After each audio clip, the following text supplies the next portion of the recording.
A few days before Christmas 1908, an elderly woman whom no one liked was bludgeoned to death in her smart Glasgow flat.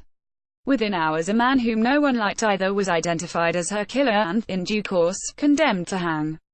The Oscar Slater case is often invoked as an example of how easy it was for the police to fit someone up in an age before DNA, when crime scene protocol mostly consisted of slapping handcuffs on the nearest wrong un. But its broader message is perhaps, if you want to stay alive, it helps if people like you. This was something that Slater, whose death sentence was changed to life imprisonment at the last moment, never completely understood. It was not, of course, his fault that, as a German Jew, he fell into two suspect categories. The German part was problematic at a time of increasingly noisy nationalism, but the Jewish part spoke to older, deeper fears about what happens when national identities shake loose. The Jews were wanderers who belonged everywhere and nowhere, and the fact that within 5 days of the murder Slater had vanished to New York made him seem particularly slippery.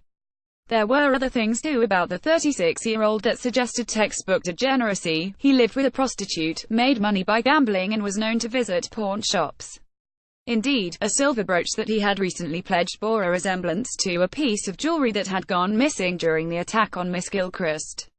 Fox reshapes an Edwardian murder case to fit with our times. She shows that the racialization of crime is nothing new, but Slater's really unpopular act was, on his release, to quarrel with Sir Arthur Conan Doyle, the Scottish-Irish Catholic jobbing doctor who had done such a sterling job of turning himself into the greatest living Englishman.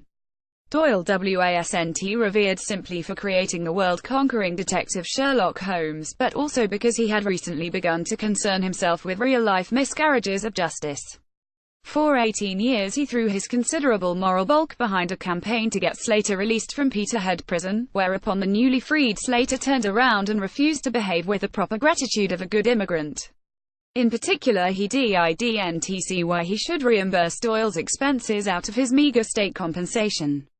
Then, even worse, Slater went into print to argue his case, and the result was the kind of public slanging match with Doyle that reads as if it belongs in the age of Twitter.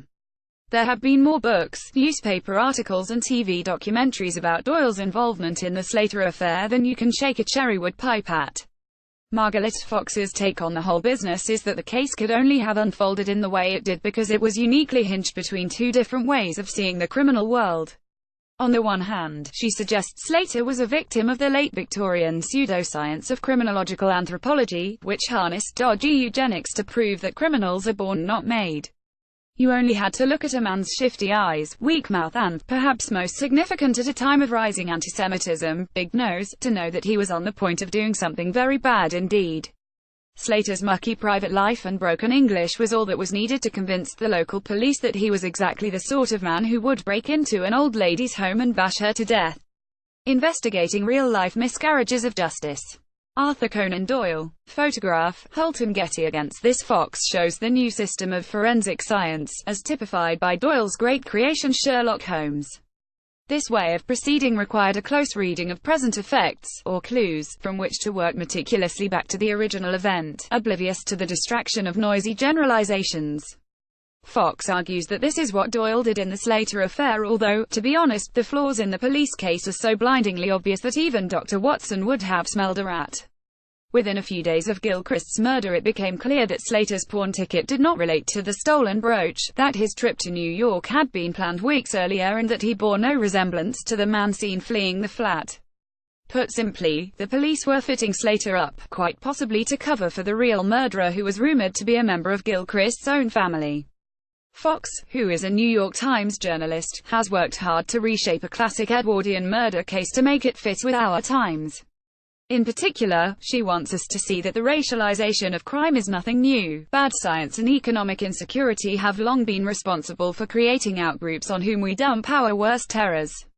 Indeed, the single most chilling moment in her book comes right at the end, when she tells us what happened to Slater's sisters in Sicilia, northeast Italy, who had been loyal correspondents throughout his imprisonment in Scotland. In 1942, the now elderly Femi and Malchen were rounded up by the Nazis and sent to Treblinka and Terezin. Unlike their brother, they had no hope of release. Conan Doyle for the Defense by Margalit Fox. Profile Books, £16.99. To order a copy for £14.44, go to guardianbookshop.com or call 0330-333-6846. Free UK PP over £10, orders only. Phone orders min. PP of £1.99.